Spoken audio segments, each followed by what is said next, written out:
সব পাঠকের কাগজ দৈনিক দেশের কণ্ঠ শোষিতের কথা বলে, নিপীড়িতের কথা বলে, সাধারণ জনমানুষের সুখ দুঃখের কথা বলে। এই পত্রিকা হাঁটি হাঁটি পা করে 7টি বছর পার করেছে, 8ম বর্ষে পদার্পণ করেছে। এই পত্রিকার এই যে যাত্রা, এই যাত্রা খুব একটা সহজ যাত্রা ছিল না।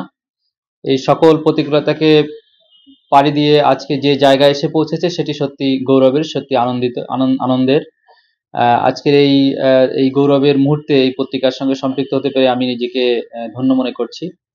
আমার বিশ্বাস যে এই পত্রিকা মুক্তিযুদ্ধের চেতনা ও দেশপ্রেমকে সবার আগে গুরুত্ব দিয়ে ভবিষ্যতে এগিয়ে যাবে এবং মানুষের জন্য যে কাজ করছে, জনমানুষের জন্য যে কাজ করছে, বাংলাদেশের উন্নয়নে কাজ করছে, সেটি এই ধারাকে অব্যাহত রাখবে।